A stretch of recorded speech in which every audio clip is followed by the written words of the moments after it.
Assalamualaikum warahmatullahi wabarakatuh. Saleh dan Saleha, bagaimana kabarnya hari ini? Alhamdulillah, luar biasa, Allahu Akbar. Semoga semuanya dalam keadaan sehat walafiat dan selalu dalam perlindungan Allah. Amin. Baik, Saleh dan Saleha, hari ini kita lanjutkan untuk pembelajaran tematik tema 4, subtema 2, hidup bersih dan sehat di sekolah, pembelajaran 3 dan 4. Silakan Anda semua siapkan buku paketnya, kemudian buka pada halaman 68. Dayu dan teman-teman belajar tentang ruang kelas yang tidak bersih.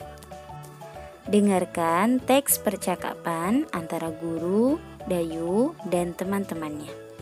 Percakapan yang pertama dari Bu Guru. Tahukah anak-anak ibu bagaimana kelas yang tidak bersih? Tanya Bu Guru. Lalu Dayu menjawab, tahu Bu, kelas yang tidak bersih banyak sampah yang berserakan Bu.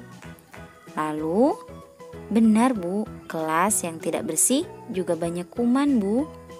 Lalu kata Bu Guru, bagus anak-anak ibu, sampah harus dibersihkan, kemudian dipisahkan. Ada sampah basah dan sampah kering. Kita harus selalu menjaga kebersihan ya nak. Jadi Saleh dan Saleha, sebelumnya kita sudah pernah membahas ada sampah organik dan ada sampah anorganik. Hari ini kita membahas ada sampah basah dan juga sampah kering. Biasanya kalau sampah basah kita gunakan untuk pupuk seperti makanan, kemudian kulit pisang. Untuk yang sampah kering biasanya daun, plastik. Nah, itu bisa kita kubur juga untuk daun dan bisa juga kita bakar ya. Selanjutnya, apa sih ciri sekolah yang bersih? Nah, ciri sekolah yang bersih adalah tidak ada sampah berserakan, kemudian debu-debu selalu dibersihkan, kemudian peralatan sekolah di kelas tertata rapi, dan halaman sekolah bersih. Nah, bisa perhatikan gambar yang ada di bawahnya. Lalu perbedaannya dengan sekolah yang tidak bersih apa sih ciri-cirinya? Ciri-cirinya yaitu yang pertama ada sampah berserakan dan juga bau. Kemudian debu-debu tidak dibersihkan. Kemudian peralatan kelas tidak tersusun rapi alias berantakan ya. Kemudian halaman sekolah kotor. Nah, Anda bisa perhatikan gambar yang ada di bawahnya. Ini sangat tidak bersih ya sekolahnya. Selanjutnya di halaman 71 ada teks yang judulnya adalah kelas yang tidak bersih menjadi sarang penyakit. Kelas yang tidak bersih akan menjadi sarang penyakit.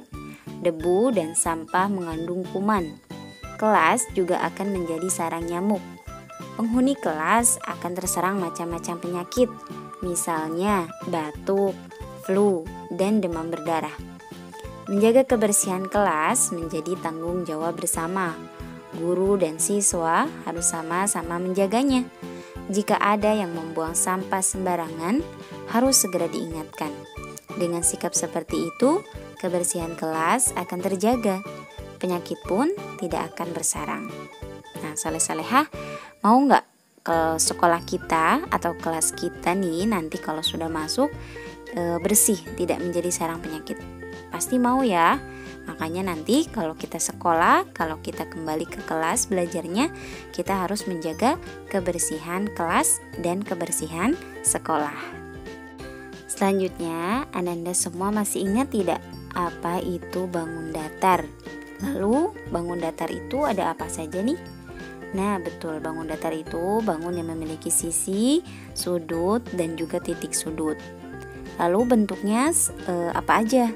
Ada persegi, ada lingkaran, ada segitiga, ada trapesium, ada jajar genjang, ada belah ketupat, dan ada juga layang-layang. Nah, ini adalah ini adalah contoh dari bangun datar. Selanjutnya, buka halaman 76. Coba amati kembali gambar alat musik tifa. Permukaan dinding tifa membentuk pola bangun datar. Nah, bangun datarnya ada yang berbentuk segitiga, kemudian ada juga yang berbentuk segi empat. Nah, sebetulnya yang paling atas juga bangun datar ya, yaitu bangun datar lingkaran yang warnanya kuning atau putih itu ya.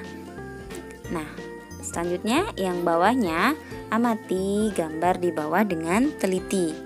Nah, kemudian di bawahnya ada bangun datar segi 5 dan ada bangun datar segi 6. Nah, masih ingat? Coba ada berapa masing-masing sisinya, sudutnya, dan titik sudutnya? Nah, betul, untuk segi 5 sisinya ada 5 ya, sudutnya ada 5, kemudian titik sudutnya ada 5. Kemudian untuk segi 6 sudutnya sisinya ada 6, sudutnya ada 6, dan titik sudutnya juga ada 6. Tentukanlah bangun datar yang sesuai dengan banyak sisi, sudut, dan titik sudutnya. Nah, ada gajah, ada 2 gajah, gajah sebelah kiri dan gajah sebelah kanan. Gajah sebelah kiri banyak sisinya ada 5, sudutnya 5, dan titik sudutnya ada 5. Kemudian gajah yang sebelah kanan, sisi, sudut, dan titik sudutnya masing-masing ada 6. Nah, di buku paket sudah dicontohkan nih huruf D. Nah, D itu bangun datar segi 5 ya. Segi 5 berarti sisinya ada berapa coba? Ya, betul, sisinya ada 5. Sudutnya juga ada 5, titik sudutnya juga ada 5. Maka kita hubungkan dengan gajah yang sebelah kiri. Nah, silakan untuk yang A, B, C, dan E kalian coba kerjakan ya. Selanjutnya sama seperti yang sebelumnya, di halaman 78 juga kalian diperintahkan untuk mengelompokkan sesuai dengan banyak sisi, sudut, dan titik sudutnya. Ada kotak sebelah kiri dan kotak sebelah kanan. Kotak sebelah kiri bangun datar segi 5, maka sisinya ada 5, sudutnya ada 5, dan titik sudutnya ada 5 juga. Kemudian kotak yang sebelah kanan yaitu bangun datar berbentuk segi 6. Kalau segi 6 berarti sisinya ada 6, sudutnya ada 6, dan titik sudutnya juga ada 6. Nah, Anda bisa perhatikan contohnya nomor 1 itu ada segi 5 ya. Maka kita hubungkan segi 5 ini dengan kotak yang ada di sebelah kiri. Untuk yang nomor 2, 4, 5, dan 3 silahkan kalian coba ya. Baik, kita lanjutkan ke pembelajaran 4 ya, yang ada di halaman 79. Dayu dan teman-teman belajar tentang pekarangan sekolah yang tidak bersih. Bacalah teks berikut dengan lafal dan intonasi yang tepat. Judulnya, Aku Malu Punya Pekarangan Sekolah yang Kotor. Banyak warga sekolah tidak peduli terhadap lingkungan. Banyak siswa membuang sampah sembarangan. Taman-taman di depan kelas juga kurang diperhatikan. Lingkungan sekolah menjadi kotor dan tidak rapi. Oleh sebab itu, banyak siswa yang sakit. Keindahan sekolah pun kurang terjaga. Sudah seharusnya kita membudayakan sikap malu. Malu jika pekarangan sekolah tidak bersih. Pekarangan sekolah tidak bersih karena kurangnya rasa malu pada diri kita. Harusnya kita malu jika pekarangan sekolah kotor. Oleh sebab itu, mulai sekarang, mari kita bersihkan pekarangan sekolah dengan baik. Nah, ini sama seperti ciri-ciri kelas yang tidak bersih. Sama dengan halnya pekarangan juga ciri-cirinya sama seperti kelas yang tidak bersih. Selanjutnya di halaman 83, perhatikan gambar rebana dan gendang berikut. Gambar yang pertama ada gambar rebana. Nah, permukaan atas rebana berupa bangun datar lingkaran. Selanjutnya gambar yang kedua ada gendang. Nah, sama seperti rebana, gendang juga pada dinding gendang terdapat pada segitiga. Nah, bisa dilihat di gambar ya.